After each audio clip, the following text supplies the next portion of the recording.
Vamos a hablar a tratar de responder esta pregunta: si los pacientes con insuficiencia cardíaca deben o no recibir drogas hipolipemiantes. Yo quiero dedicar esta conferencia al doctor Akira Endo, bioquímico japonés, quien trabajando en Filadelfia y posteriormente en Japón con su investigación sobre hongos y la biosíntesis de colesterol, condujo el desarrollo de las estatinas en el año 1973, que fueron comercializadas por primera vez en el año 1982 con lovastatina, y hoy en día se estima que más de 30 millones de personas reciben estatinas anualmente, y hoy por hoy son las drogas en prevención cardiovascular más probadas y que han tenido mayor impacto en sobrevida.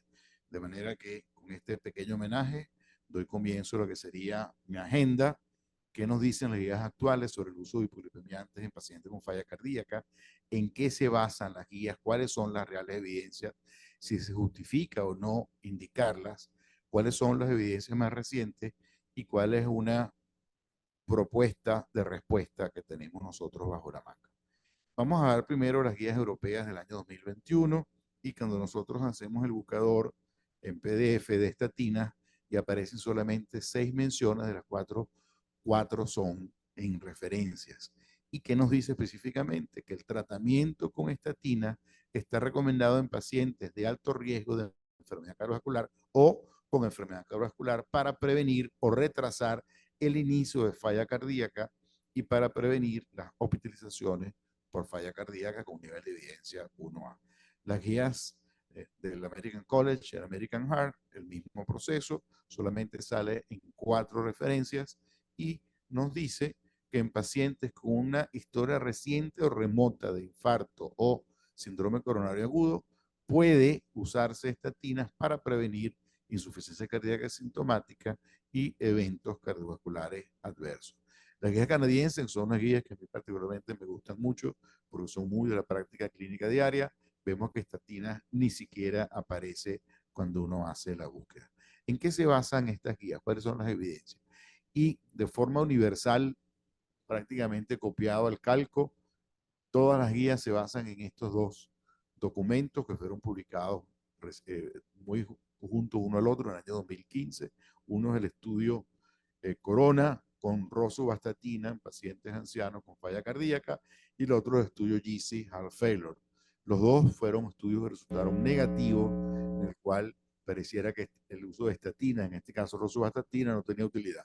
Pero vemos un poco en detalle el estudio. El estudio Corona fue incluido en pacientes mayores de 60 años con fracción de eyección reducida, clase funcional 2 a 4, de etiología isquémica, y que fueron randomizados a recibir rosuvastatina 10 miligramos, una dosis muy baja, versus placebo. El colesterol LDL inicial de esta cohorte era 133 y al finalizar el estudio 108. Y el resultado fue absolutamente neutro, con una tendencia inclusive a que la estatina pudiese ser peor. El estudio GC Heart Failure, que fue multifactorial 2x2, no solamente se probó rosuvastatina, sino también ácido grasos omega 3, pacientes mayores de 18 años, este es el brazo de estatina, con insuficiencia cardíaca, igual clase funcional 2 a 4, de cualquier etiología y con cualquier grado de fracción de eyección, randomizados igualmente a rosuvastatina 10 miligramos versus placebo, colesterol inicial 114, colesterol final 91.2, y una vez más resultado totalmente neutro. Se hizo un metaanálisis de estos dos ensayos y, por supuesto, si son dos ensayos neutros, el metaanálisis salió, lo que era de esperar, absolutamente neutro. Y en eso se basan estas guías para tener una recomendación tan débil del uso de estatina en pacientes en falla cardíaca. ¿Se justificaría indicarlas? Pues bueno, hay algunas sugerencias o sugestiones fisiopatológicas en las cuales las estatinas pueden ser útiles en pacientes con falla cardíaca. Las estatinas, desde el punto de vista de todos los mecanismos fisiopatológicos implicados en el remodelado y daño ventricular, actúan en disminución del estrés oxidativo, en disminución de la fibrosis, de la inflamación y de la apoptosis celular. Pero también hay quienes dicen que pueden ser dañinas.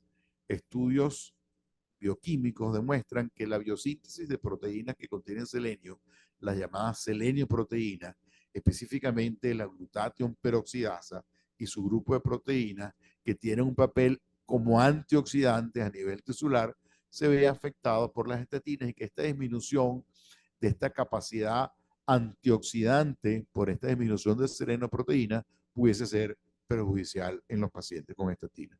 Y desde el punto de vista epidemiológico, fíjense, las principales etiologías de pacientes con falla cardíaca son hipertensión, enfermedad arterial coronaria y diabetes, y definitivamente en todas estas patologías las estatinas están absolutamente indicadas. ¿Qué ha pasado desde la publicación de estos dos estudios? ¿Qué ha pasado en el año 2014 en el área de lípidos y en el área de la falla cardíaca? Las evidencias son actualmente absolutamente sólidas e incontroversiables del uso de nuevas terapias en falla cardíaca. Y está consolidado el uso de los llamados cuatro fantásticos, que ha repercutido en una franca reducción de la mortalidad por progresión de falla cardíaca y por muerte súbita. Y esto ha hecho que el paciente con falla cardíaca aumente su expectativa de vida y cambie la perspectiva de que puede morir ese paciente o que puede complicarse. Hay una evidencia clínica robusta y consistente de nuevas drogas hipolipemiantes, los anticuerpos monoclonales, el ácido bempedoico, el ácido icosapentanoico, y vienen nuevas drogas en el horizonte, como son los RNA pequeños interferidores y los oligonucleótidos antisentidos, que definitivamente va a cambiar la terapia lipídica en el futuro.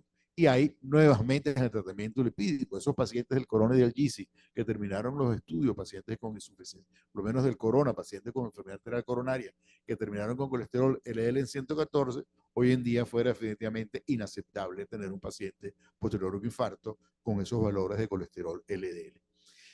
¿Qué evidencias recientes hay que pudiesen soportar o no el uso de estatinas en pacientes con falla cardíaca? Vamos a ver dos trabajos muy interesantes. Son trabajos basados en registros, pero con un volumen importante de población que pareciera tener resultados positivos en el uso de estatinas. El primero es un estudio del grupo de veteranos de Estados Unidos, 7.970 pacientes mayores de edad con insuficiencia cardíaca, en este caso fracción de eyección preservada, la media era 60%. 47% de estos pacientes, los médicos tratantes consideraron que debían utilizar estatinas. Y el uso de estatinas redujo la mortalidad total en 22%, eventos cardiovasculares mayores 21%, hospitalización total 31% y hospitalización por insuficiencia cardíaca 31%. Las conclusiones de este estudio es que el uso de estatinas se asoció con reducción de mortalidad por todas las causas, MACE y hospitalización en veteranos con insuficiencia cardíaca con fracción de eyección preservada. El otro estudio de un grupo que se llama Intermountain Heart, igual es estudio registro, este fue un estudio prospectivo de seguimiento de 15.010 pacientes con insuficiencia cardíaca definida porque tenía un peto natriurético por encima de 1.500, fracción de eyección reducida, 29% de promedio, de los cuales 9.641, que representa el 64%, tomaron estatinas. Es un estudio de la vida real y el uso de estatinas se asoció con una reducción del riesgo de MACE del 37%. Beneficio similar para pacientes en prevención primaria que no habían tenido un evento cardiovascular, como en prevención secundaria, pacientes que hubiesen tenido un evento cardiovascular. Mientras más tiempo el paciente tomó estatina, mientras más precoz fue la indicación de estatina, mayor fue el beneficio en estos pacientes con una P altamente significativa. La conclusión, estos resultados sugieren, porque no es un estudio prospectivo, multicéntrico, randomizado, un potencial beneficio del uso selectivo de estatinas en el tratamiento de pacientes con falla cardíaca con fracción de eyección reducida. ¿Y cuál es la respuesta? Bueno, este es un proyecto de investigación que estamos llegando a un grupo de Latinoamérica y de España. Su, digamos, su anteproyecto ya fue publicado en la revista de la Sociedad Interamericana de Cardiología. Básicamente el título es Estatinas y otras drogas hipolipemiantes, una revisión de su indicación en pacientes con falla cardíaca, una revisión sistemática, un metaanálisis. Y la pregunta de investigación es si los pacientes con falla cardíaca y elevado riesgo cardiovascular se beneficiarían del uso de estatinas, una revisión sistemática o metaanálisis, dependiendo del número de pacientes que logremos alcanzar. Se están utilizando la base de datos Medline y Scopus, y en el primer cribado ya tenemos 520 estudios escogidos. El protocolo de revisión está estandarizado con el sistema Prisma para la presentación de informes de revisiones sistemáticas. El protocolo ya fue registrado en la base de datos Prosper para metaanálisis y revisiones, y en paralelo estaremos trabajando con los registros españoles, europeos, latinoamericanos, colombianos y brasileños en un metaanálisis patient level, que es el gold estándar de los metaanálisis, para tratar de dar respuesta a esta pregunta. Mientras tanto, creo que hay que individualizar cada paciente, valorar el riesgo, y mi opinión particular es que un paciente con falla cardíaca, independientemente de lo que digan las guías, si tiene moderado o alto riesgo cardiovascular, debe recibir drogas hipolipemiantes. Y antes de finalizar, quiero invitarlos a que respondan esta encuesta. Esta es una encuesta de la Sociedad Interamericana de Cardiología, en la cual estamos evaluando cuál es la percepción del cardiólogo sobre la obesidad como enfermedad. Ahí tienen el QR, va a estar en varias pantallas durante todo el evento, y la idea es que Venezuela aporte también su granito de arena.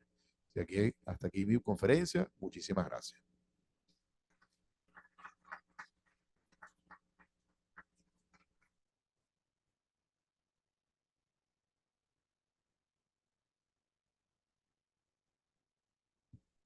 Buenos días. Agradeciendo a la sociedad, por supuesto, por la gentil invitación. Seguidamente, vamos a oír una charla del doctor Simon Wharton, que es profesor asistente de cardiología y miembro del Centro Cicerone para la prevención de enfermedades cardiovasculares. El doctor nos va a hablar de se debe vacunar a todos los pacientes posterior a un síndrome coronario agudo. También debo de añadir que al final del simposio vamos a tener la discusión y las preguntas para hacerlo más dinámico el simposio. Entonces, el doctor Sendon Walton con la charla vacunas posterior a un infarto. Hello, my name is Seamus Welton. I'm a preventive cardiologist at Johns Hopkins Hospital in Baltimore, Maryland, and I'd like to thank the Venezuelan College of Cardiology for inviting me to talk today about this very important topic of should all patients receive the flu vaccine after acute coronary syndrome. So when we think about influenza and the risk for cardiovascular disease, I think there's 2 or 3 categories that we can divide this up into. We know that influenza causes an acute increase in inflammation. It causes a prothrombotic state, endothelial dysfunction, and this subsequently can lead to plaque rupture and type 1 myocardial infarction. In addition, patients who have influenza commonly have hypoxia, increased heart rate, increased sympathetic activation, and overall increased metabolic demand. This can lead to increased myocardial work, increased myocardial demand, and type 2 or demand ischemia. Additionally, we can think about myocardial disease. This is going to be primarily heart failure, and to a lesser extent, things like myocarditis.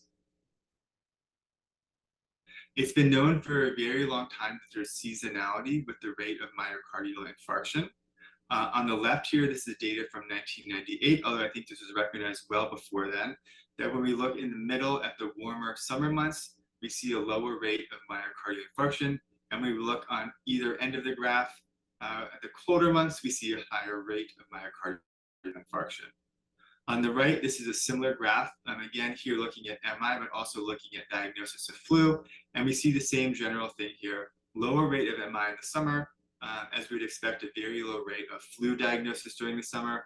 And then in the colder winter months, a higher rate of flu and a higher rate of MI. So when we think about the specific subtypes of MI, this first graph here is looking at each subtype and then the age range of patients that get that type of cardiovascular disease. The bars in the light white color are going to be younger patients who are in the 18 to 49 age group, and as the colors get darker, it moves to older patients. What we see is for the itis diagnoses, so acute myocarditis, acute pericarditis, those are predominantly occurring among younger adults. And when we look at things like heart failure and ischemic heart disease, those are primarily occurring among older adults, particularly if we look here at the very dark green teal, those are adults over the age of 85 years old. And when we look at the absolute numbers, so this is patients who are hospitalized with influenza, we see that about 12% of those patients have a cardiovascular event during their hospitalization for influenza. In the red here, we see that of that approximately 12%, a little bit over 6% had acute heart failure, and a little bit below 6% had a myocardial infarction. So the vast majority of these cases of cardiovascular disease are going to be either heart failure or ischemic heart disease, and as I just showed you, primarily among older persons, particularly persons who are over the age of 85 years old. And when we think about influenza and the timing of cardiovascular disease, the first few days after infection are really the most important. Here, this is data showing that in the first 1 to 3 days after infection with influenza, there's about a 5-fold increased risk for cardiovascular disease event, here looking at myocardial infarction. As time goes on from the diagnosis or infection, we see the risk goes down, but I'd still like to point out that even after 1 to 3 months of follow-up, there's a significant, about 40% increased risk for myocardial infarction after the diagnosis of influenza. I think the other important point to look at here for today's topic is, what is the risk after influenza vaccination? We know the purpose of the vaccination is to stimulate the immune system, hopefully to prevent a future infection with influenza. From the same study here, we see that in the first few days after influenza vaccination, if anything, there's a lower risk for myocardial infarction. So I think this is important data to reassure ourselves and our patients that even though the vaccine is stimulating an immune response, that we can be confident that it's not causing acute myocardial infarction. I think another thing that's important to talk to our patients about is the vaccine efficacy. So as we all know, there's different strains of influenza each year. The vaccination is certainly not perfect. I think in large part, this is due to the fact that we have to do our best guesstimate of what strains are going to be most common and what strains are going to be most virulent, and develop these vaccines well in advance of flu season.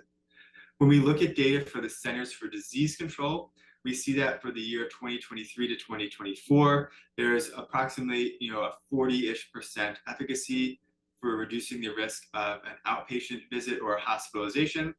When we look over the longer term, so in the graph here on the right, this is from 2009 to 2024, but even the CDC reports data all the way back to 2004, so 20-year follow-up data. And generally, we see somewhere in the 35 to 50% efficacy for reducing the risk for influenza-related illness. So getting back to influenza vaccination and the risk for cardiovascular disease, there's 2 trials that I'd like to talk about in a little bit of detail, and then I'll go through the results of a meta-analysis that looks at all 8 trials that have examined this question. So the first trial that I'd like to talk about today is the influenza vaccination after MI trial. This is a trial that was published in 2021. It included just over 2,500 patients, and they're from 8 different countries, and they were followed for 1 year after vaccination. Importantly, these are patients who, as the name implies, had a myocardial infarction and received their vaccination within 72 hours of the MI event or 72 hours of coronary revascularization with a stent. The primary outcome of this trial was a composite of myocardial infarction, stent thrombosis, and all-cause mortality. And what they found was that there was a statistically significant 28% reduction in the risk for this composite outcome during the 1-year follow-up period. The pre-specified secondary outcomes of all-cause death and cardiovascular disease death, as you see below, are statistically significant with nearly identical results. And that is because the vast majority of deaths that occurred were cardiovascular disease deaths, which I think makes sense in an MI trial. But really important here that influenza vaccination had a more than 40% reduction in the risk for cardiovascular and all-cause death. And we know that in a trial setting, mortality is really the most difficult outcome to achieve. And so this is really impressive here that we see that in just 1 year of follow-up, influenza vaccination can reduce your risk of cardiovascular disease by a very clinically meaningful 40%. The other point that I'd like to make here is if you look at the Kaplan-Meier curve on the right, the vaccination patients are in the blue, the placebo patients are in the red. You see that very early on after the vaccine was administered, there's a separation of these curves, again informing us that the actual vaccination itself is, 1, not only increasing the risk of MI in the short term, but 2, in the short term is actually reducing the risk of MI. And we can tell patients that not only this has reduced your risk of MI over a year, but actually within probably a week or two, we're already seeing a statistically significant reduction in your risk. So 1 year later, the influenza vaccine to prevent adverse vascular events was published. This trial was a little bit different. It was a little bit larger, so it included 5,100 patients. And I think the other main important things to point out here is the IAMI trial was among patients who had a myocardial infarction. This trial is among patients who had class 2 or class 3 New York Heart Association heart failure.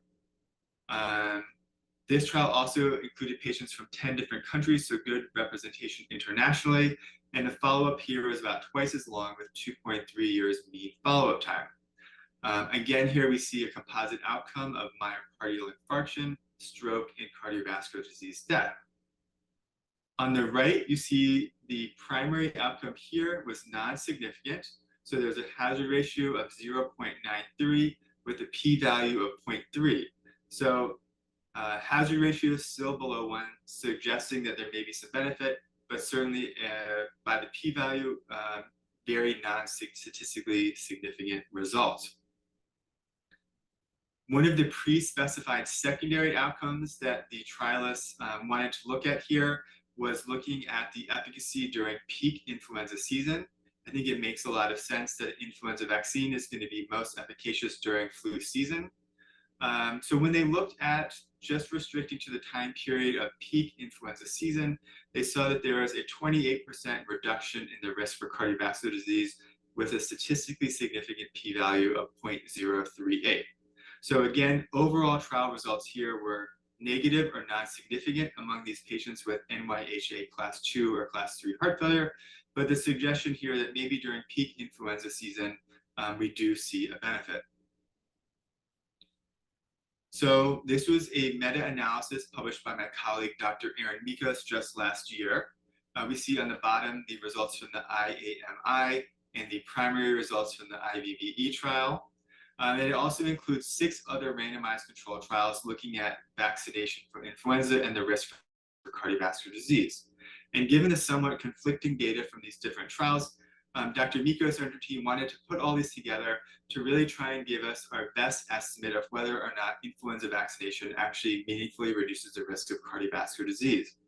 What we see here in the red box is they found a statistically significant about 25% reduction in the risk for cardiovascular disease with the influenza vaccination. So I think this provides us good overall evidence that the influenza vaccination is something that can meaningfully and statistically significantly reduce the risk of cardiovascular disease for our patients. So what do international guidelines recommend? Well, the ACC/AHA guidelines and the European Society of Cardiology guidelines both have a class 1 level B recommendation. The level B is primarily due to the number of trials that this recommendation was based on. As you can see, particularly the ACC/AHA guideline is very old, almost 20 years old. And I hope that when they update these guidelines, taking into account these new trials, we'll see whether or not they change this from a level B to a level A recommendation. But either way, this is a class 1 recommendation by both American and European cardiology guidelines. So what are some of the barriers to implementation of influenza vaccination? If we look on this bottom graph, we see great variability among international countries.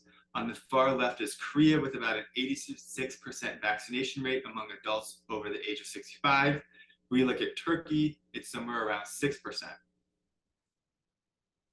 I'd also like to point out here, if we look at the white circle, which is the year 2009 compared to the purple circle, for most countries there's really not much change.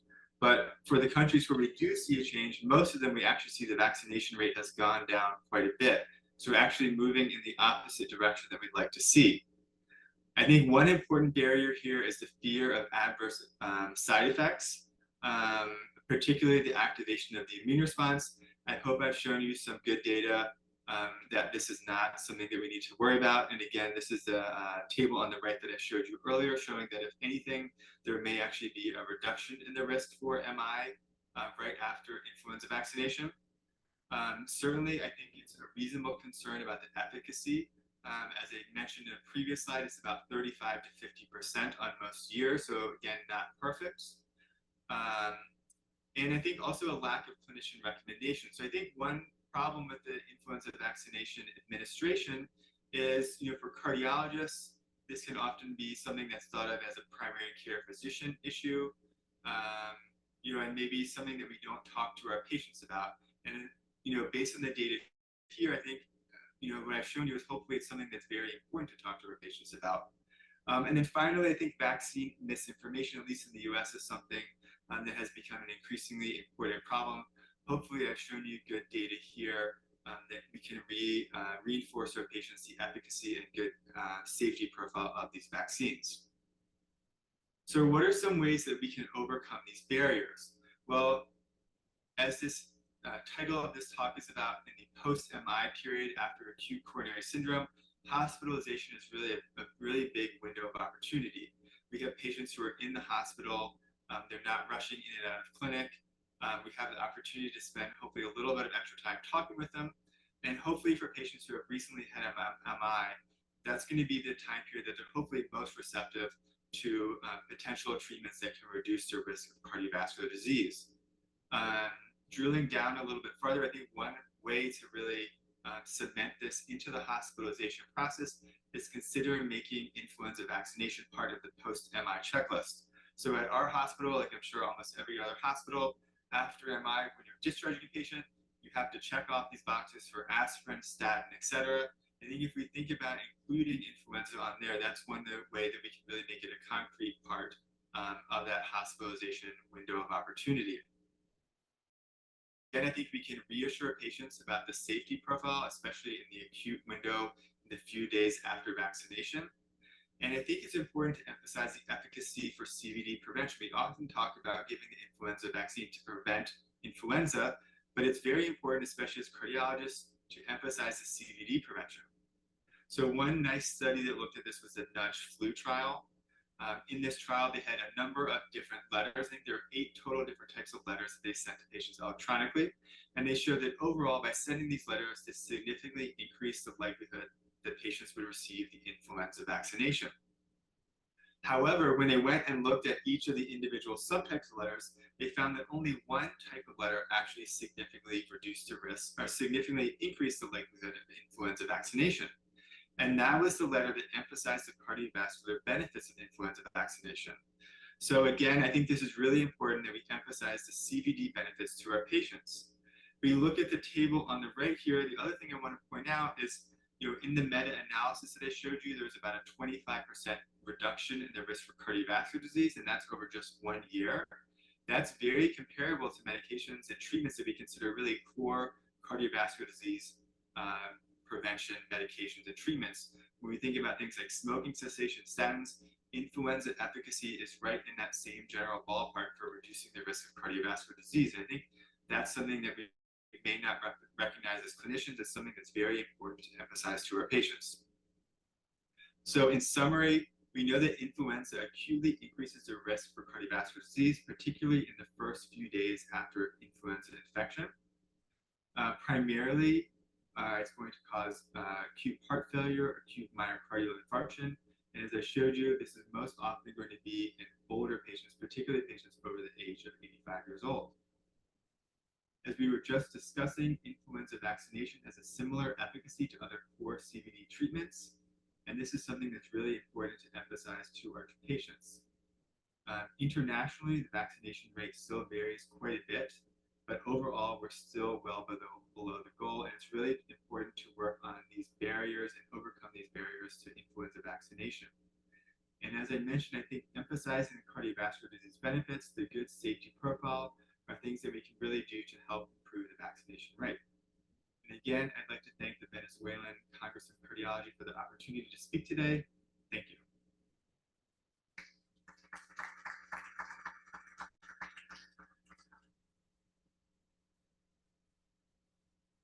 Como les dije anteriormente, al final de la charla vamos a tener las preguntas, la sesión de preguntas, y para este tipo de charla en particular de vacunas en síndrome coronario agudo, a pesar que el doctor no va a estar presente, se pueden sentir libres de realizar cualquier pregunta que entre los coordinadores podemos tratar de darle respuesta.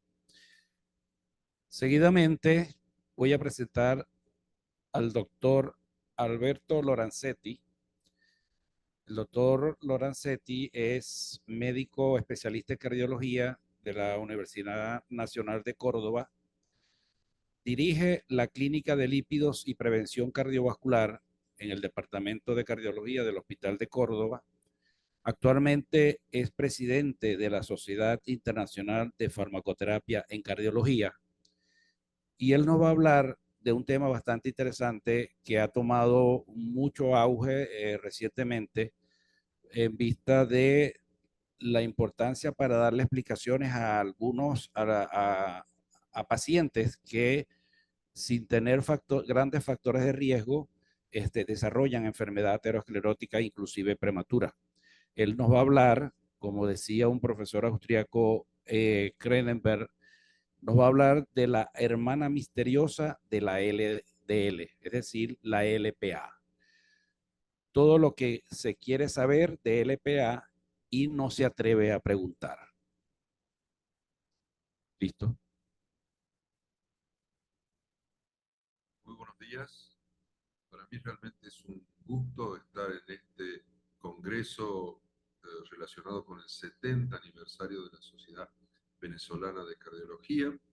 Como presidente de la Sociedad Internacional de Farmacoterapia Cardiovascular, es un honor también estar en este simposio conjunto entre ambas sociedades. El tema que se me ha asignado se refiere a todo lo que deberíamos saber sobre LPA. Así que en estos pocos minutos vamos a tratar de hacer una síntesis al respecto. Estos son mis potenciales conflictos de interés relacionados con esta presentación. La lipoproteína A pequeña o LP pequeña A fue descubierta en la década de 1960 por Berg, y realmente siempre la hemos considerado una lipoproteína esquiva a la medicina cardiovascular, porque durante muchos años no hemos conocido exactamente sus funciones. Es más, hoy aún hay aspectos que están absolutamente sin develar en la actualidad. Básicamente, se trata de una lipoproteína muy similar al LDL, es prácticamente una partícula de LDL, o sea, contiene ApoB, y por un puente disulfuro está unido a esta estructura, la apoproteína A pequeña, una estructura glicoproteica que contiene un número variable de subestructuras llamadas Kringles, porque remeda a una masa danesa, Kringle 1, Kringle 2, que tiene una multiplicidad de isoformas que pueden ir desde muy pocas hasta cerca de 40, y luego 3, 4, 5, 6, 7, 8, 9 y 10, y el Kringle 5 completan la estructura de esta lipoproteína. Y tenemos que saber que contiene también fosfolípidos oxidados que tienen funciones deleterias muy significativas en términos de promover inflamación. También se le conoce a esta lipoproteína ciertas propiedades no solamente aterogénicas, sino aterotrombogénicas, por lo cual cada vez se le está poniendo más atención. En cuanto a la prevalencia de LPA aumentada, más de 50 miligramos por decilitro, en el mundo es variable de acuerdo a los diferentes etnias. En África se dice que un 30% de la población puede tener LP pequeña A aumentada. En Latinoamérica la mitad de ello, un 15%, y es variable en Europa, Norteamérica, alrededor de un 20%, en Asia un poquito menos. Respecto de la determinación, contamos en la actualidad con fundamentalmente dos métodos. Uno, el que mide en miligramos por decilitro, que en realidad mide la masa de apoproteína y por lo tanto el tamaño variable de acuerdo a la cantidad de Kringles que tenga la lipoproteína puede variar la medición en miligramos por decilitro. Esto a su vez, los bioquímicos nos han enseñado que no está muy bien calibrado como otras determinaciones. La más precisa es la que nos informa en nanomoles por litro y que evalúa el número de partículas y no se ve afectada por el tamaño, siendo su trazabilidad muy bien estandarizada por las autoridades internacionales. De todos modos, si nosotros contamos únicamente con miligramos por decilitro, no nos tenemos que preocupar porque las elevaciones significativas son detectadas por cualquiera de los dos métodos. Como factor de riesgo, podemos decir que LP pequeña a hoy es absolutamente reconocido como un factor independiente para enfermedad cardiovascular aterogénica y para estenosis valvular aórtica calcificada. La evidencia proviene de múltiples estudios observacionales y genéticos, pero insisto en lo que dije al principio, la fisiopatología precisa de esta relación no se encuentra debidamente aclarada. Pero es importante tener en cuenta que los niveles séricos de LPA están genéticamente determinados entre un 85 a 90%, o sea, las posibilidades de que haya modificaciones por cambios del estilo de vida, etcétera, etcétera, son mínimas o casi inexistentes, y por lo tanto estamos hablando de un factor de riesgo genético independiente de otros factores, inclusive del LDL colesterol, y hoy debemos encuadrar a la LP pequeña a aumentada como un factor de riesgo cardiovascular residual, insisto, independiente de otras determinaciones. Vemos aquí solo algunos ejemplos, un metaanálisis en el lado izquierdo, en el medio y a la derecha, estudios de randomización mendeliana y de asociación del genoma completo, mostrando que a medida que aumentan los niveles de LP pequeña a, aumenta claramente el riesgo cardiovascular. Lo que no se ha demostrado aún es que disminuir el nivel de LP pequeña a disminuya el riesgo. Eso es materia pendiente y está siendo investigado actualmente por lo menos dos importantísimos y muy grandes estudios multicéntricos con drogas que específicamente disminuyen LP pequeña. Como factor de riesgo, si nosotros tomamos una partícula de LPA, esto es un trabajo muy interesante y reciente que se hizo con datos del Biobanco del Reino Unido, nos muestra que la partícula de lipoproteína pequeña es 6 veces más aterogénica que una partícula de LDL. La buena noticia, entre comillas, es que numéricamente son mucho menos y entonces es más el riesgo que infiere el LDL, porque hoy tenemos más herramientas, inclusive, perdón, hoy tenemos más herramientas muy efectivas para el manejo del LDL y todavía no contamos, están en investigación, herramientas para el control de la LP pequeña. Pero, no obstante, los individuos con cifras elevadas, más allá de los 50 miligramos por decilitro, tienen un riesgo muy aumentado. Ahora, la fisiopatología de esto también tiene aristas que van desde la disfunción endotelial y la inflamación. La LP pequeña a se asocia muy claramente como un factor aterotrombogénico y proinflamatorio, y eso también debemos tenerlo en cuenta. ¿En quiénes deberíamos medir LP pequeña a? Pues bueno, las guías nos dicen que al menos una vez en la vida hay varias guías que nos están planteando eso en todos los individuos, y no son todas, pero hay un consenso unánime, sí, de que aquellos individuos con historia personal o familiar de enfermedad esclerótica prematura deberían medirse LP pequeña a. Entonces, en definitiva, ¿por qué medir LP pequeña a? Bueno, las nuevas guías y consensos así lo recomiendan.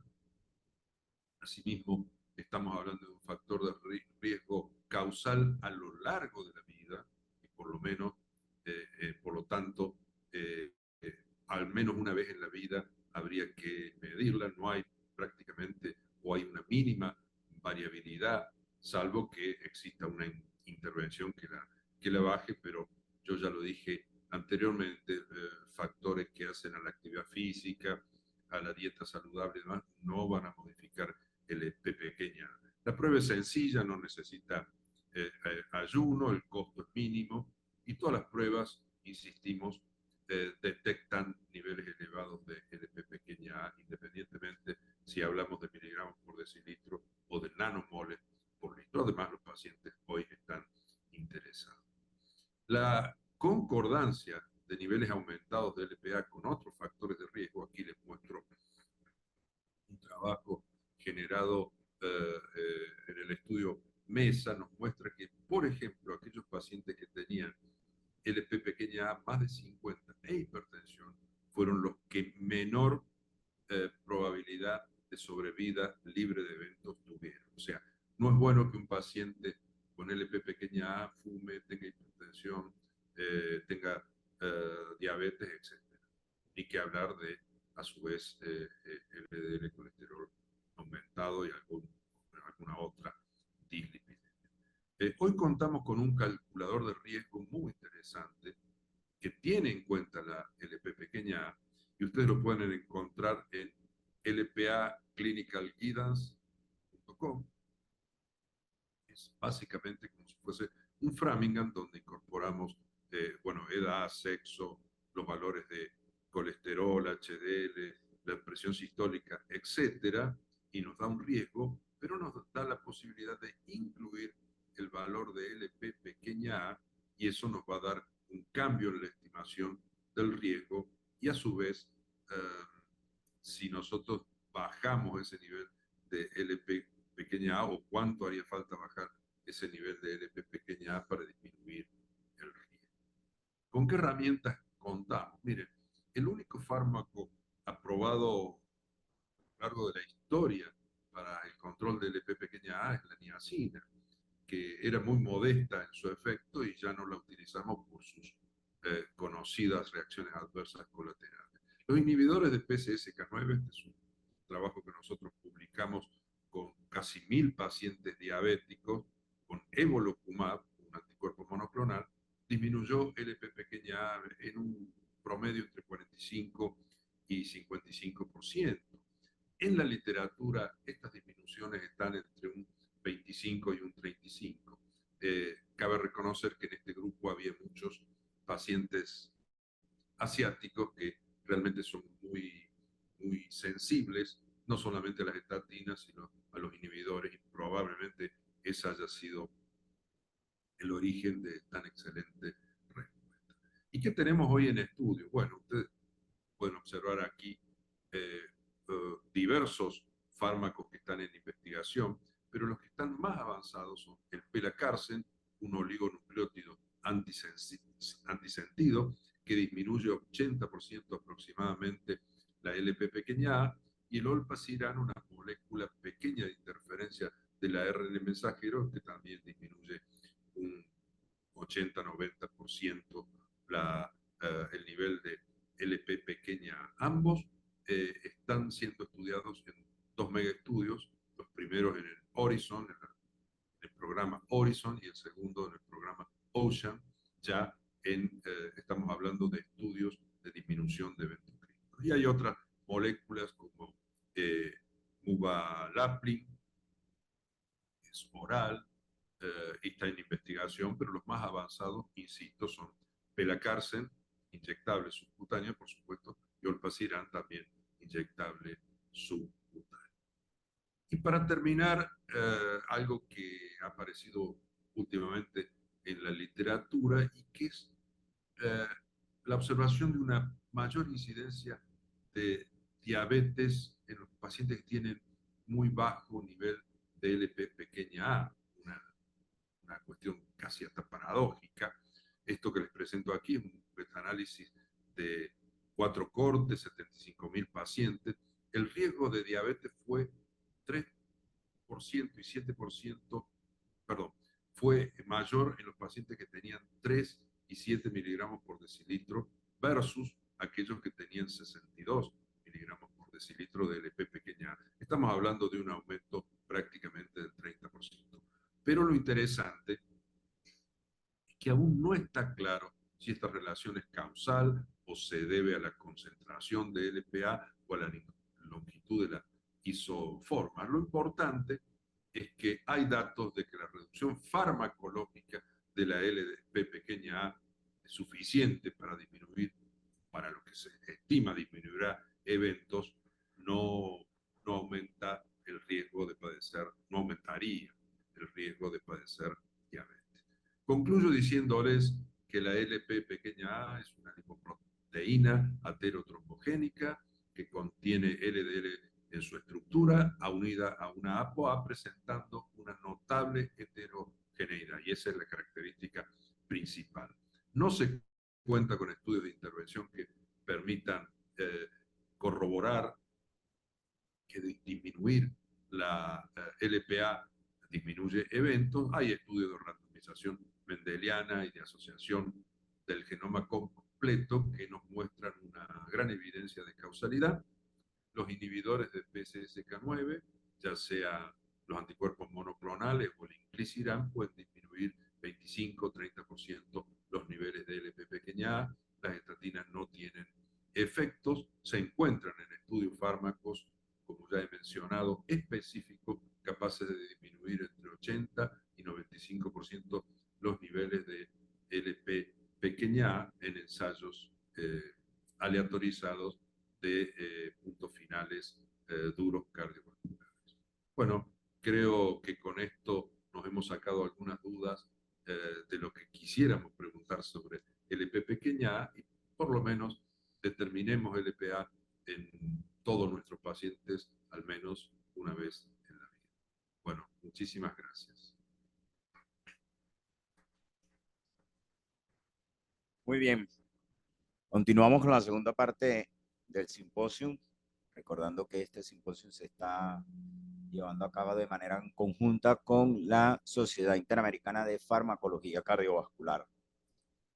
Vamos a evaluar la mejor manera de estratificar el riesgo. Es de la siguiente manera. ¿Es a través de las imágenes o es a través de los scores de riesgo? Para ello vamos a contar con la presencia de la doctora Jimena Madrid, quien es médico egresado de la Universidad de Oriente y nos visita desde Puerto Ordaz. Cardiólogo egresada de Ascardio y tiene su especialidad en imagenología cardiovascular en México, específicamente en Monterrey, estado de Nuevo León. Trabaja en la clínica Chile y me recalcó mucho que les dijera que ella es miembro fundador de la Fundación Cardiovascular del Estado Bolívar. Así que, doctora, bienvenida.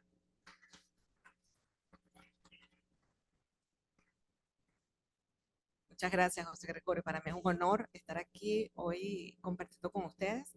Y bueno, vamos a hablar sobre este tema tan interesante como cómo estratificar a través de las imágenes.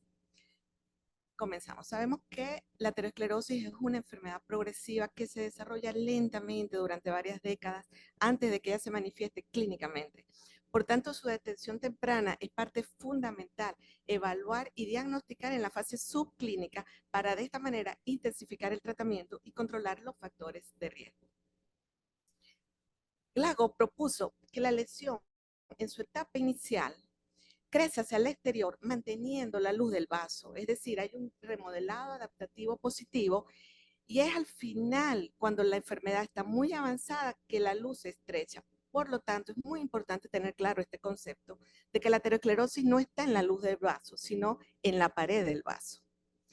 Entonces, cuando nosotros usamos las escalas de riesgo para estratificar a nuestros pacientes, nos damos cuenta que el 60% de los eventos cardiovasculares ocurren en individuos de bajo riesgo y de intermedio riesgo, simplemente porque ellos representan el grupo más numeroso. Por tanto, se recomienda reclasificar a estos pacientes de este grupo. Entonces, aquí les presento el caso clínico, un paciente de la consulta. Masculino de 55 años, un índice de masa de 31, hipertenso, un colesterol total en 241, un HDL en 59, un LDL en 170, presión 130/80, paciente no fuma, no tiene diabetes. Le calculamos por las escalas, por varias escalas de riesgo, vemos que es un paciente que está en un riesgo intermedio, borderline. El Framingham lo cataloga de alto riesgo, el score moderado riesgo y el Heart de las Américas moderado. Le hacemos un score de calcio, lamentablemente no corrió, no sé por qué no corrió el video. El score de calcio nos da 0 puntos. No hay calcio.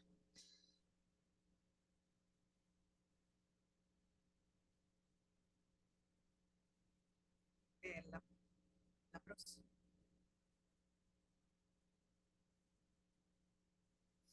Ahí tenemos la imagen, es un paciente donde no observamos calcio en las arterias coronarias, ni siquiera en la aorta tampoco. ¿Okay? Cuando nosotros reclasificamos a este paciente y agregamos el puntaje de score de calcio, el riesgo de este paciente baja de 5.2 a 2.7. Y entonces nos enfocamos en los objetivos de LDL, controlar factores de riesgo e instaurar hábitos cardiosaludables. Entonces nos damos cuenta que los scores de riesgo tienen ciertas limitaciones. Una, que se basan en factores de riesgo tradicionales. Son eficaces a nivel poblacional, pero la precisión para predecir eventos a nivel individual es limitada. No predicen aterosclerosis subclínica, predicen eventos cardiovasculares fatales o no fatales. El factor edad es muy importante, ya que la mayoría de los pacientes por debajo de 50 años nos da bajo o moderado riesgo. La mayoría no representan a la población donde se aplica, estiman probabilidad de eventos en un periodo generalmente corto, menos de 10 años, por ende se requieren modelos predictivos con mejor calibración y discriminación. Entonces tenemos modificadores de riesgo que nos permiten detectar la presencia y gravedad de las placas ateroscleróticas subclínicas. Ambas proporcionan un valor añadido a la simple valoración de los factores de riesgo cardiovascular. Nos referimos a una serie de factores que no se encuentran incluidos en los puntajes de riesgo, pero que deben ser tenidos en cuenta, permitiéndonos reclasificar a los pacientes a un estrato superior o a un estrato inferior. Son el score de calcio coronario y el ultrasonido vascular, que puede ser carotidio o femoral.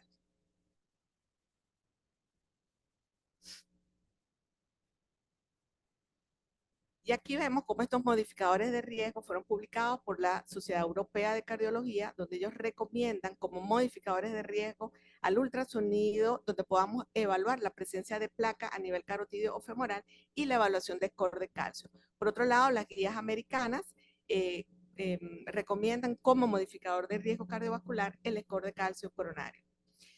Entonces aquí vemos cómo las guías europeas para el manejo del paciente con dislipidemia señalan que se debe considerar la realización de un ultrasonido arterial para la determinación de placa carotidia como modificador de riesgo en sujetos de riesgo bajo o moderado. Es una indicación clase 2A a nivel de evidencia B. Igualmente, la evaluación de calcio coronario debe ser considerado como modificador de riesgo en la evaluación de individuos asintomáticos de bajo y moderado riesgo. Es una indicación clase 2B, nivel de evidencia B. Las guías de prevención primaria, las guías americanas, ellos recomiendan la realización de un score de calcio coronario a todos pacientes de riesgo intermedio o riesgo borderline, en la que realizar un score de calcio debe ser medido con el propósito de definir tratamiento.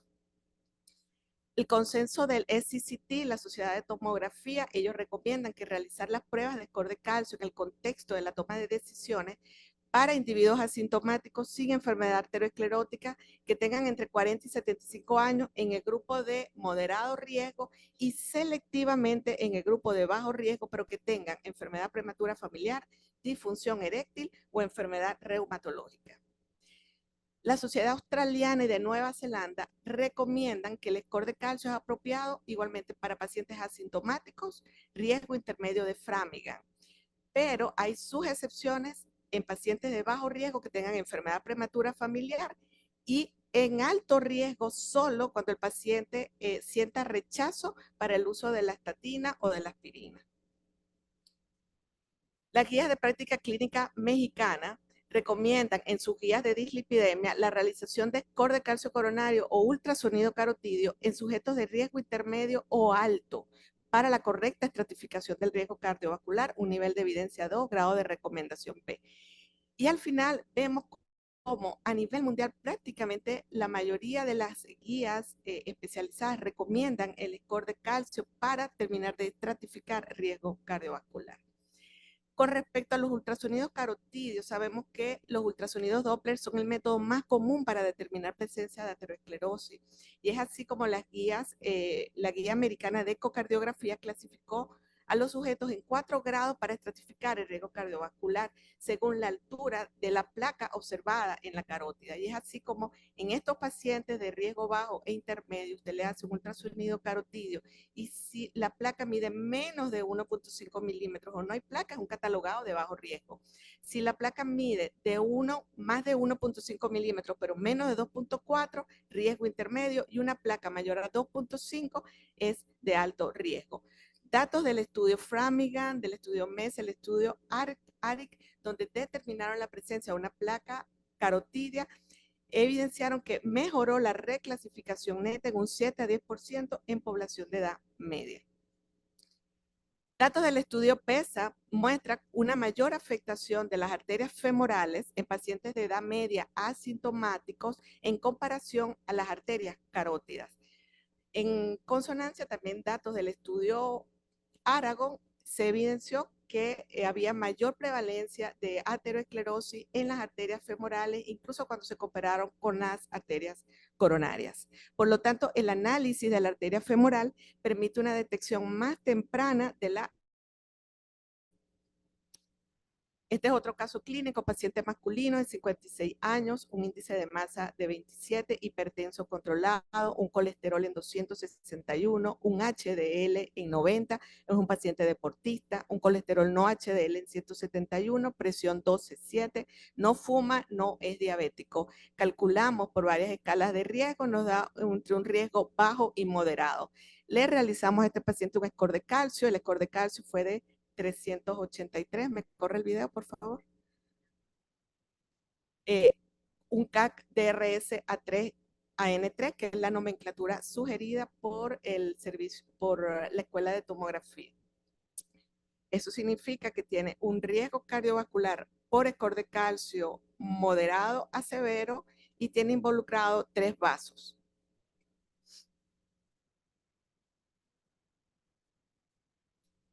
Entonces, esto es lo que significa un CAC DRS3, es un score de calcio que está en un riesgo moderado a severo. Ellos recomiendan alta intensidad de estatinas y aspirina. Cuando nosotros reclasificamos a este paciente agregando el score de calcio, este paciente pasa de un riesgo de 3.6 a 9.6. Entonces nos enfocamos en ser más estricto en la meta de LDL, agregamos aspirina y le solicitamos para complementar su estudio un estudio anatómico o funcional. Nosotros nos fuimos por el estudio anatómico. Cuando realizamos el estudio anatómico nos dimos cuenta que el paciente tenía una lesión significativa en descendente anterior proximal. Al paciente se le hizo un cateterismo, se le implantaron sus 2 stents. Paciente que acude a consulta asintomático. Entonces vemos que datos del estudio MESA, donde se evaluó el score de calcio coronario en varios grupos de riesgo y de acuerdo a su nivel, observamos que la tasa de eventos a 10 años en pacientes con score de calcio de 0 fue menor al 5%, mientras que aquellos con un score de calcio mayor a 100 estuvieron por encima de 7.5, siendo esto un punto de corte para considerar terapia preventiva. Estos datos del estudio fue el estudio de Yeboah, donde comparó varios factores de riesgo para mejorar la evaluación de riesgo en individuos de riesgo intermedio usando datos del estudio MESA. Ellos compararon 6 marcadores de riesgo que incluyó score de calcio coronario, gincarotidio, índice tobillo-brazo, vasodilatación mediada por flujo PCR e historia familiar de enfermedad prematura, y se observó que el score de calcio mejoró significativamente la predicción de riesgo y reclasificó el riesgo cuando se sumó a factores de riesgo tradicionales. Entonces aquí vemos cómo mejoró el área bajo la curva, simplemente al score de Framingham agregar la cuantificación de calcio coronario. Entonces, prácticamente este es un enfoque modificado para la toma de decisiones basada en las guías donde se incorpora la realización de score de calcio coronario. El grupo que más se beneficia son aquellos pacientes de riesgo bajo a intermedio, donde me permite reclasificar el riesgo a la alza o a la baja. En pacientes de bajo riesgo, solo si hay enfermedad prematura familiar, y pacientes de alto riesgo no es eficaz la cuantificación de calcio coronario. Podemos concluir que estamos frente a una nueva era en la evaluación del riesgo cardiovascular, que estimar el riesgo cardiovascular inicial es el fundamento de la prevención primaria, que debemos redefinir el riesgo individual con el objetivo de optimizar el tratamiento, estimular cambios de hábitos de vida y mejorar adherencia, que la imagen nos debe ayudar a tratar la arteriosclerosis. Tanto el score de calcio como coronario como el ultrasonido vascular son modificadores de riesgo útiles para reclasificar, y debemos de dejar de tratar la estenosis y empezar a tratar la arteriosclerosis como proceso global de todas las arterias de nuestro organismo. Muchas gracias.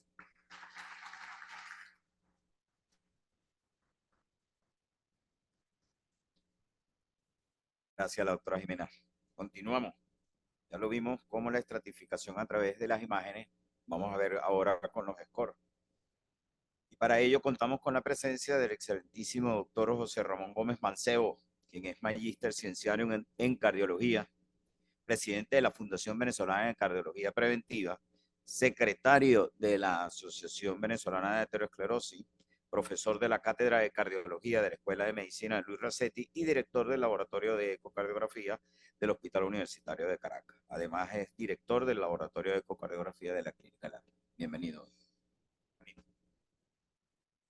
Gracias, José Gregorio, muy amable. Buenos días, vamos entonces a hablar de la evaluación del riesgo cardiovascular a través de los scores de riesgo. Los organizadores quisieron presentar esta como una discusión y una controversia, pero realmente ya la doctora Madrid nos dijo que no es una controversia, es una complementariedad. Primero hay que hacer la evaluación con scores y de acuerdo a esa evaluación hay que hacer la indicación, si es necesario, de algún tipo de imagen para corroborar el riesgo o modificarlo de acuerdo a donde esté colocado, sobre todo en los riesgos intermedios. No tengo conflictos de intereses para esta presentación y voy a darle lo que es el concepto de riesgo cardiovascular, que es la probabilidad de sufrir una enfermedad cardiovascular en un plazo determinado. De manera que tenemos dos ítems que tenemos que identificar. Uno es la manifestación de la enfermedad cardiovascular, que puede ser por mortalidad cardiovascular o por complicaciones cardiovasculares letales o no letales. Y las manifestaciones isquémicas dadas por infarto o angina o ictus. Y por otro, el tiempo en el cual vamos a evaluar ese riesgo cardiovascular. Esto nos da la posibilidad de hacer la evaluación de riesgo cualitativo o de riesgo cuantitativo. Si hacemos la evaluación de riesgo cualitativo, tendremos que colocarlo como riesgo alto, intermedio o bajo, que ya la doctora Madrid hizo referencia a los riesgos intermedios sobre todo. Y si es riesgo cuantitativo, le daremos valores numéricos con probabilidades de acuerdo a la estadística de los números que se obtuvieron en las poblaciones donde se determinó el riesgo de las que salió la tabla que usemos. La estimación del riesgo, de manera que es una situación central para la evaluación de los diferentes estadios de la enfermedad cardiovascular, desde el paciente asintomático a pasar por el paciente que tiene síntomas y que debemos saber qué hacer con él cuando tiene un dolor en el pecho y qué hacemos con él, para dónde ubicarlo, qué riesgo puede tener y ubicarlo en los riesgos bajos, altos, intermedios. Después, si el paciente se va a hacer algún tipo de estudio, porque hemos avanzado en la necesidad de hacerlo, es que ese tipo de estudio para producir algún tipo de anormalidades. Y por último, si algún tipo de tratamiento que vayamos a hacer vaya a producir algún tipo de efecto tóxico como hemorragias, etc. De manera que la evaluación de riesgo puede ser a cualquier nivel de la enfermedad o incluso asintomático el paciente sin enfermedad. La estratificación de riesgo está lejos de ser una ciencia perfecta, de manera que tenemos que avanzar en ella, y después le daré algunos ítems de los que se están haciendo. Y hay una relativa minoría que, dependiendo de esta ciencia imperfecta, tiene enfermedad cardiovascular y experimenta los más graves eventos. Sin embargo, existe un número absoluto de eventos adversos que es alto en poblaciones de alto riesgo, como es esperable, pero también existe un número absoluto de eventos adversos que es alto en pacientes estimados de bajo riesgo, utilizando las métricas de los riesgos tradicionales. De manera que puede haber overlapping, puede haber sobreposición de pacientes determinando el riesgo, creyendo que son de alto riesgo y que son de riesgo intermedio, o que creyendo que son de bajo riesgo y que realmente tienen potencialmente la enfermedad. Así que existe este dilema de bajo riesgo, alto número, que nos va a llevar a la posibilidad de que vayamos a confundirnos en algunas situaciones. Tenemos que entender, y voy a hacer una evaluación a lo largo del tiempo, de lo que han sido los modelos clínicos para evaluación del riesgo. El primer modelo que se usó fue el modelo de Kimball, que todavía se puede utilizar, porque es un modelo muy útil. Ha utilizado, el grupo de Kimball utilizó 250 individuos solamente, con 250 individuos, 4 ítems que fueron desde no insuficiencia cardíaca hasta shock cardiogénico, les daba clasificación de riesgo muy útil, que todavía sigue siendo útil en las unidades de terapia intensiva y de cuidados coronarios. El modelo de riesgo de Framingham, que fue el primer modelo de pacientes donde se cuantificaba los pacientes sin historia cardiovascular, la posibilidad de que tuviesen muerte por enfermedad arterial coronaria o infarto no fatal o angina ictus o isquemia transitoria o claudicación intermitente o insuficiencia cardíaca. Ese estudio se ha hecho a lo largo de la población de Framingham durante más de 55 a 60 años y nos ha dado información muy importante sobre lo que son los factores de riesgo cardiovasculares. El estudio GRACE, que es basado en el registro global de eventos coronarios agudos, nos permite saber cuál es la mortalidad en pacientes con síndrome coronario agudo. Y el estudio TIMI, que surgió a partir del comienzo de la utilización de los trombólíticos, evalúa a los pacientes con síndrome coronario agudo, mortalidad por todas las causas, infarto recurrente, angina de pecho y infarto del miocardio, con elevación o sin elevación del ST. Por último, les traigo, hay un montón más decenas más de registros y de tablas de riesgo que se pueden basarse, pero les traigo el MAGIC, que está basado en el metaanálisis global de grupos de insuficiencia cardíaca y crónica, y que da, de acuerdo a la numeración, mayor o menor riesgo del paciente con insuficiencia cardíaca. Con todo esto, si vamos a evaluar cada uno de ellos, vamos a entender que todos son modelos de regresión logística y de proporción al azar, que tienen ventajas y desventajas. Las ventajas son que son fáciles de interpretar y cada hecho clínico se asocia al peso que corresponda a la importancia en el modelo desde el punto de vista estadístico. Y las desventajas son que no pueden necesariamente capturar todos los mecanismos complejos relacionados entre la observación del hecho y el resultado de lo que pueda dar esa observación a lo largo del tiempo cuando se hace la evaluación. Pero ¿por qué es tan importante hacer una evaluación de los pacientes que nos llegan y podemos hacérselo y obligatoriamente tenemos que hacerlo? Es que el Interheart nos dijo hace ya 20 años que el 90% de los infartos que llegan a las emergencias o a las unidades de cuidados intensivos o de cuidados coronarios van a estar dependiendo de una relación de factores de riesgo que son 9, que son todos ellos reversibles. De manera que si nosotros podemos evaluar el riesgo de los pacientes, pudiéramos controlarlo, dependiendo de la evaluación de esas tablas de riesgo, podríamos evitar, teóricamente, el 90% de los infartos del miocardio. Ahora, la utilidad de las tablas de riesgo es muy clara. Ellas nos sirven para estimar el riesgo, por supuesto, para permitirnos que con ese resultado obtengamos la ayuda del propio paciente para buscar objetivos terapéuticos o objetivos de control. Orientan el inicio del tratamiento porque si tenemos riesgo bajo o moderado en general, se deben controlar los factores de riesgo sin agregar fármacos. Si tenemos riesgo alto, debemos seguir controlando los factores de riesgo y considerar fármacos. Y si hay riesgo muy alto, debemos seguir controlando los factores de riesgo y recomendar los fármacos. En todas las categorías hay que controlar los factores de riesgo, estimar el riesgo a lo largo de la vida, el beneficio del tratamiento, enfermedades concomitantes, la fragilidad del paciente y, por supuesto, hacer conocer al paciente hacer que el paciente intervenga en las preferencias que él pueda tener sobre la terapéutica que les vayamos a aplicar. De manera que todo esto nos va a llevar a un resultado que es orientar los procedimientos y colocar objetivos. ¿Y cuáles son los objetivos? Básicamente los pacientes que evaluamos por primera vez y que no tenemos información sobre su situación clínica desde el punto de vista de antecedentes, que debemos tenerla con el estudio, con la evaluación inicial, obteniendo la historia clínica, tenemos que tener un objetivo terapéutico. Ese objetivo terapéutico va a depender del riesgo cardiovascular. Si el riesgo es muy alto, la gran mayoría de las guías indican que haya una reducción mayor del 50% del valor basal del LDL o llevar el LDL a menos de 55 miligramos por decilitro. Si el riesgo es alto, la reducción sigue siendo a obtener más del 50% del valor basal y la meta es tener el LDL colesterol en menos de 70. Si el riesgo es moderado, se admite hasta menos de la meta del LDL, hasta menos de 100 miligramos por decilitro, y si el riesgo es bajo, se permite hasta el 116 miligramos por decilitro, según básicamente las guías europeas de cardiología. ¿Cada cuánto tiempo debe evaluarse y aplicarse las tablas de riesgo cardiovascular? Hay diferentes opiniones y ahí están la bibliografía de cada una de ellas. Según las nuevas guías europeas, cada 5 años.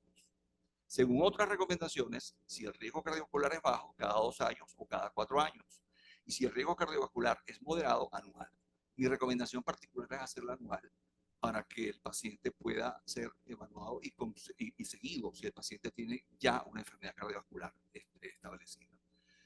Voy a ponerle lo que significa la evaluación en el tiempo y el cambio de las tablas de riesgo cardiovascular con el ejemplo que nos da la Sociedad Europea de Cardiología. Del lado izquierdo está el score típico y el score para la gente mayor, old people, donde vemos que hay en la primera parte a la izquierda datos hasta 1986 que siguieron evolucionando, y en la próxima tabla, que fue producida para el año 2021, hay datos actualizados epidemiológicos de todos esos pacientes.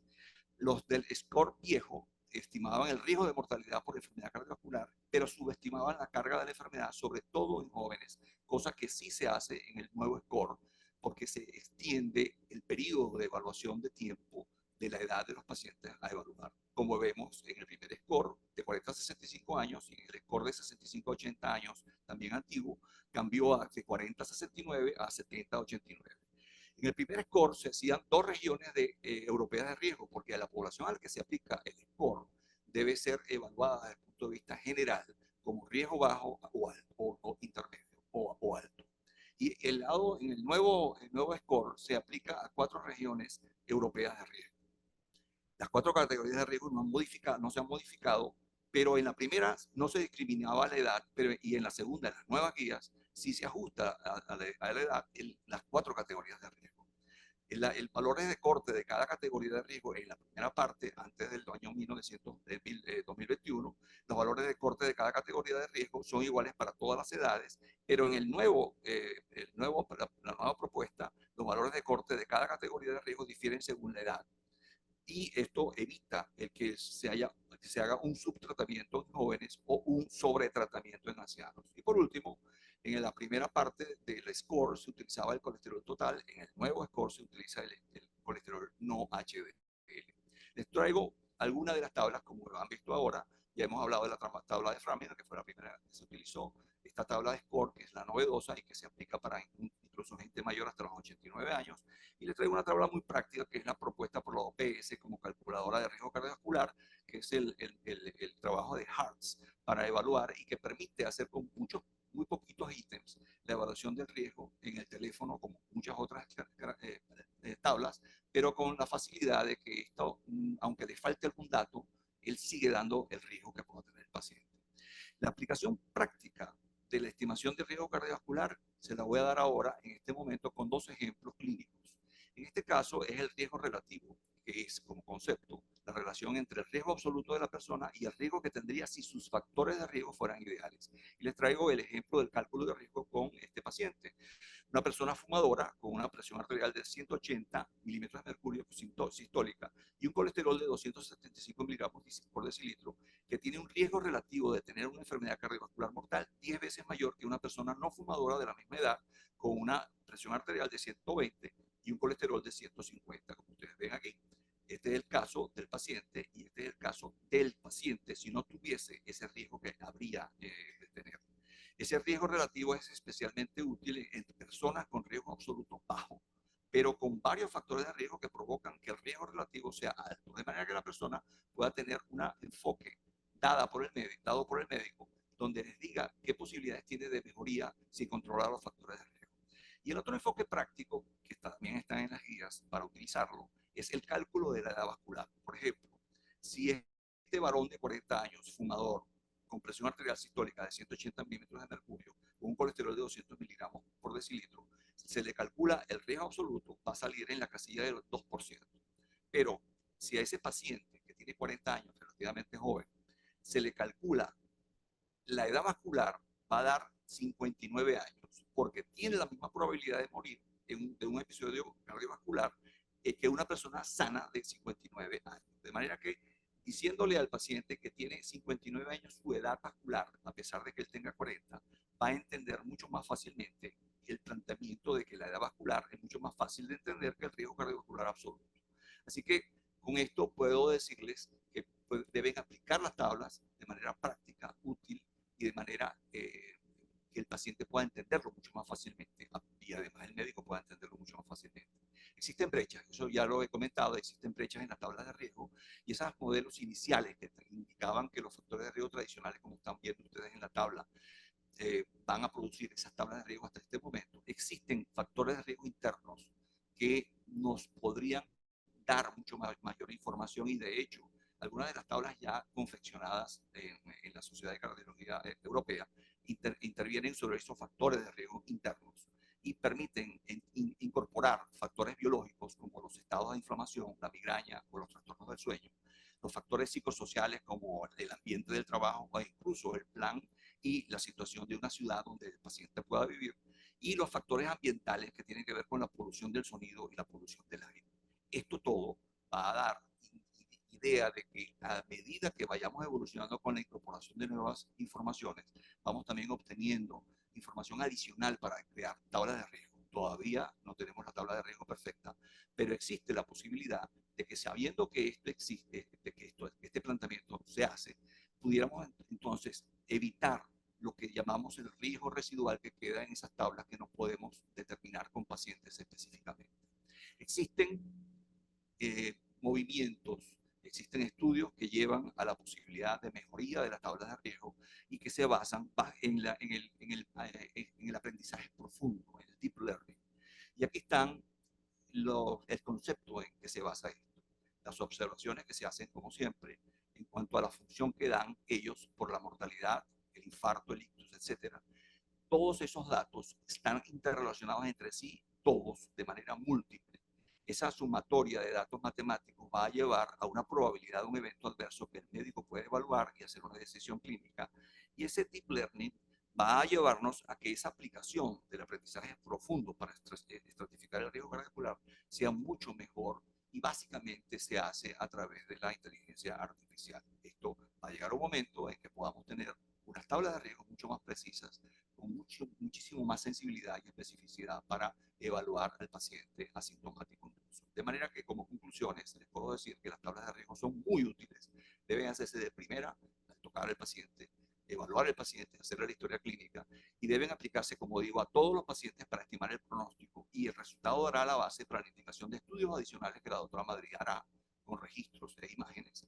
Y aunque les falta precisión, vamos caminando hacia una mejor precisión cada vez, requieren ser aplicadas a la población de donde se extrajeron los datos, y esto es importante porque no todas las tablas se pueden aplicar a todas partes, aunque la aplicación de las tablas nos ayuda en forma general, y será una aplicación más precisa cada vez con el desarrollo del aprendizaje profundo basado en la inteligencia artificial. Muchas gracias.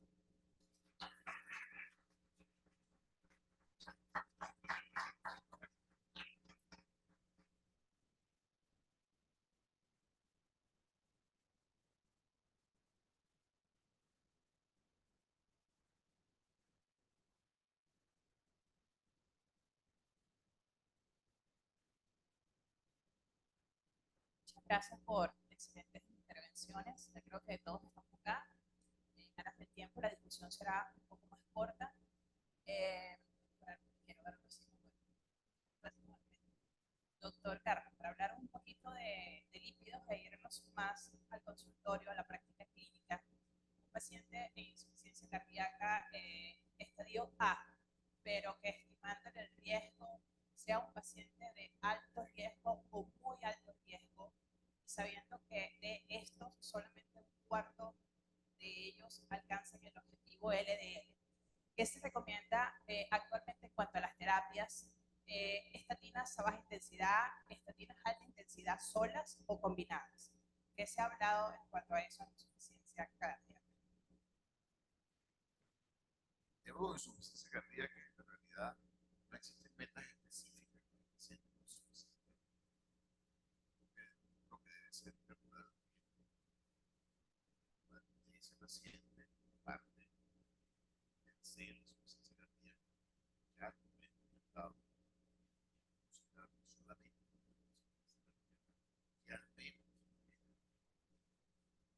el paciente con insuficiencia cardíaca no debería tener el colesterol jamás por encima de 70. Un paciente hipertenso, área, terapia de alta intensidad o suplemento, hacer una recomendación mucho más robusta en pacientes. Son pacientes multimedicados y deben tener impacto fantástico para cuidar una recomendación tan robusta en la guía uno a veces mucho más presente en los pacientes.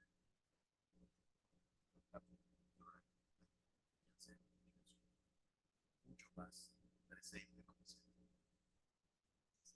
estudios también han apoyado que los de muy alto riesgo se compaginan mejor con estatinas de alta intensidad en combinación con ezetimibe, y actualmente otros hipolipemiantes que ya tienen otros estudios de insuficiencia cardíaca. Creo que más que hablar de alta intensidad o baja intensidad o prevención, la terapia es suficiente para el tratamiento. La terapia se reduce el manejo hay que mantener la planificación de la estatina es basada en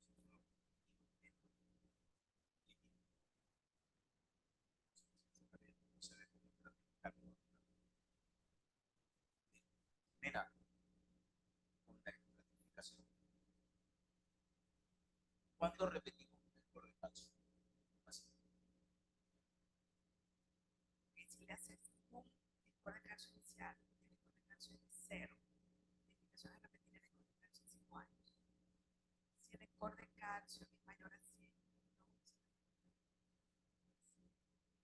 la produce cicatrización a nivel de la placa y puede de alguna manera aumentar un poco el score de calcio. Entonces, si usted tiene un score de calcio de 100 y un control y está elevado, hay que tener cuidado en la interpretación, cómo se va a interpretar y puede aumentar todos los niveles de calcificación.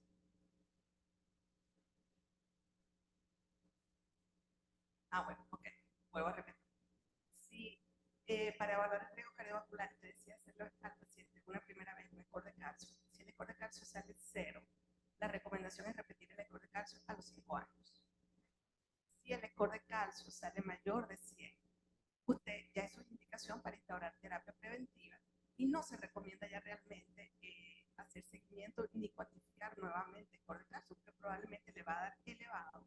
Y ahí hay que tener cuidado cómo usted vaya a interpretar ese resultado, porque si se está viendo que las estatinas pueden aumentar un poco el nivel de calcificación, pero es porque produce cicatrización a nivel de la placa, produce estabilidad de placa. Doctor Lorenzati, ¿está conectado? Okay. Usted nos habló bastante ilustrativo con respecto a todo lo que debemos conocer de LPA, su formación genética, sus niveles el nivel de corte de riesgo. Pero yendo a la practicidad y en el momento en que estamos, que hay dificultades dificultades, inclusive a veces, por lo menos en nuestro país, para la medición. ¿Qué hacemos con un paciente que tiene LPA elevada, a la luz de que apenas ahora están corriendo los estudios donde nos van a demostrar si hay reducción de eventos clínicos? ¿Qué debemos hacer con este tipo de pacientes y en qué momento de la vida medirlos? Bueno, en primer lugar, ¿me escuchan bien? Sí, perfecto. Bueno, en primer lugar, felicitaciones a la Sociedad Venezolana de Cardiología por los pujantes 70 años y por este excelente congreso y a toda la mesa que he seguido con atención las excelentes presentaciones. La pregunta que usted hace es muy interesante. Hay que medirlo al menos una vez en la vida, pero no podemos medirlo a un chico de 5 años porque, bueno, sería económicamente inviable. Sí, priorizar a aquellos pacientes que tienen alguna condición de riesgo. O sea, le deberíamos medir a un diabético, le deberíamos medir a un hipertenso, por supuesto, a quien tiene dislipidemia, sobre todo hipercolesterolemia, y por supuesto, a quienes han tenido algún evento cardiovascular, etcétera, etcétera. Como esto está determinado genéticamente entre el 85 y el 95% del nivel sanguíneo, con una sola medición, si no vamos a hacer alguna intervención que la modifique, sería necesario, suficiente. Mil disculpas. ¿Qué hacer si nos encontramos con un individuo con LP pequeña a elevada? Y ojo que en la clínica, miren, hace poco vi una joven de menos de 40 años con un accidente cerebrovascular isquémico. Se le estudiaron carótidas, se le estudiaron eco transesofágico y todo lo que ustedes imaginan y no tenía nada. Y lo que tenía era una LP pequeña a muy aumentada. En estos sujetos, hasta que estén disponibles las drogas que están muy cerca de mostrar resultados, hay que bajar el LDL lo más que podamos. Yo diría, si el paciente tiene LP pequeña a muy alta, bajarlo por lo menos debajo de 40 y controlar estrictamente el resto de los factores de riesgo. No es indicación utilizar un inhibidor de PCSK9 con este objetivo. Sabemos que bajan LP pequeña a 25%, 30%, 20%, es variable, pero no es una recomendación. Ahora, si el contexto clínico del paciente así lo determina, no habría inconvenientes en usar un inhibidor de PCSK9 para modificar a la baja el nivel de LP pequeña a. Tener en cuenta que las estatinas no lo modifican al nivel de LP pequeña a y en algunos casos se puede ver inclusive una pequeña elevación del nivel de LDL.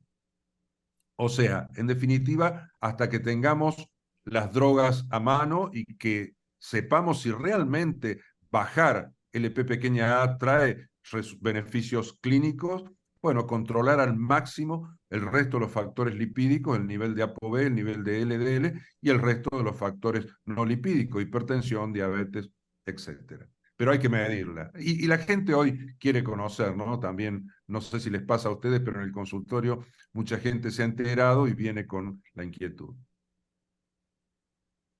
Gracias, doctor.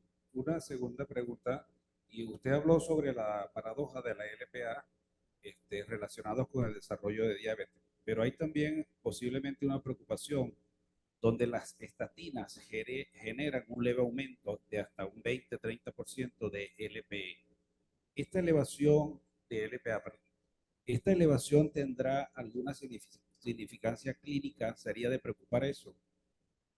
No, eso no tiene significancia clínica porque primero no es uniforme, no siempre es así.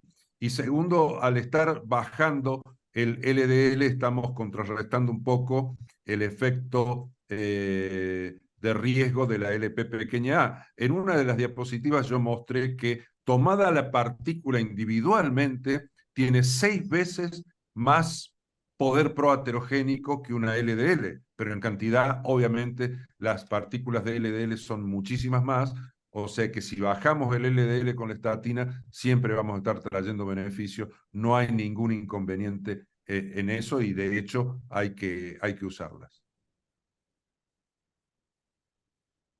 Muy bien, gracias, doctor. No, gracias a ustedes. Gentil. Una pregunta del público.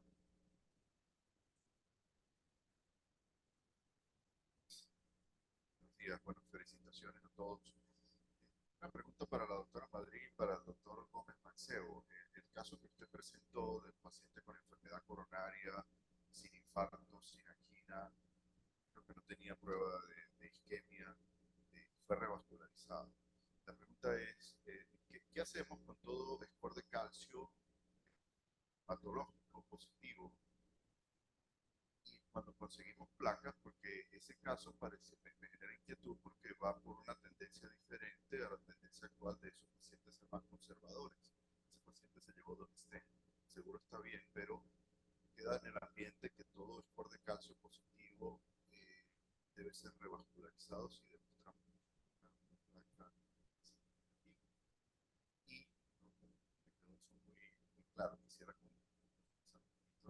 la interpretación del score de calcio cuando es patológico.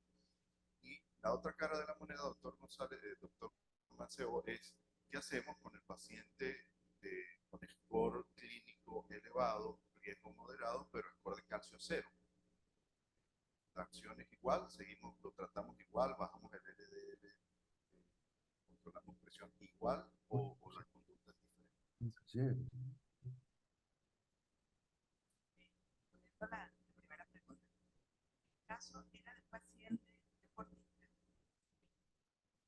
Acude a consulta porque una semana previa había fallecido en un campeonato de ciclismo su compañero de 42 años y en la necropsia reportó que la causa del deceso fue un infarto. Él practica ciclismo y en la etapa final él había presentado en un episodio de hipotensión. Por eso le llamó la atención a mi doctora, mi compañero acaba de fallecer en una evaluación. En los antecedentes él había tenido un episodio de dolor hace unos 2-3 años atrás y el paciente se le realizó un ecuestrés farmacológico y el ecuestrés reporta negativo. Yo le pido un ECOR de calcio y el ECOR me da 383 y yo decido, bueno, decidimos la estratificación anatómica porque probablemente al pedirles, a lo mejor si yo le pido un eco de esfuerzo, él iba a tener ahí montada, no le iba a dar un cambio, son pacientes deportistas con muy buena circulación, que lo ven por la estratificación anatómica. Y cuando evaluamos la placa, vimos una placa en la descendente anterior con características de ser una placa de alto riesgo, tenía características de vulnerabilidad, no era una placa calcificada, era una placa no calcificada con de calcificaciones uniformes que nos hablan de vulnerabilidad. Entonces, por esa razón fue que el paciente fue. Muy importante la pregunta que hizo el doctor, y es que los pacientes que tienen riesgo intermedio debe aclararse esa situación. Los pacientes que tienen riesgo alto de una vez tienen que estar a una evaluación con una prueba de inducción isquémica para saber exactamente y la estimación de la prueba que uno vaya a hacer va a depender de la clínica del paciente o de lo asintomático y de las características del paciente con su factor de riesgo. Si el paciente está en riesgo intermedio, uno puede hacer estudios que puedan dar información sobre de lo que tenga su clínica, como dijo ya la doctora Martín, ya sea por la evaluación de la grosor íntima media de la carótida o por el score de calcio. Si el paciente está en ese riesgo intermedio y el score de calcio es negativo, el paciente baja a riesgo bajo y no es el mismo paciente que estamos hablando del ciclista que tiene el paciente común. En ese caso no haríamos nada. Si el paciente está en riesgo intermedio y queda la duda, es preferible hacer una prueba de inducción isquémica y hacerla definitiva, el diagnóstico definitivo si existe o no clínicamente, con una prueba isquemia a raíz de lo que estamos viendo. De manera que quede claro, pacientes intermedios tenemos que evaluar hacia dónde va, hacia alto o hacia abajo. Si va hacia abajo no hacemos nada, si va hacia alto debemos hacer una evaluación. Y si en intermedio todavía tenemos dudas, haga una evaluación con una prueba. En caras del tiempo, más que una pregunta, es que tuve la oportunidad de estar en el simposio, en el panel de vascular y debemos llevarnos acá todos los cardiólogos que hacen vascular periférico, tal como lo dijo Ximena. Primero hacemos el score o la clasificación de grosor íntima media carotidia a nivel femoral y crecimiento de placa. Pues de verdad nos hemos dado cuenta que se evidencia siempre primero antes de las carótidas. Cardiología siempre te dice en los diferentes posgrados que normalmente indiquemos el ecocarotidio, pero en este momento incluso de los que hacen vascular, una vez realizado el ecocarotidio, deben hacer el ecofemoral, pero la indicación está cambiando y si bien es cierto, ese 54% lo evidenciamos más a nivel femoral. Entonces eso es importante para los cardiólogos que están en formación acá, que se lleven eso y de ahora en adelante también solicitar el eco Doppler a nivel femoral para evidenciar las placas. Muy bien. Damos por concluido al simposio agradeciéndole su gentil asistencia y recordando para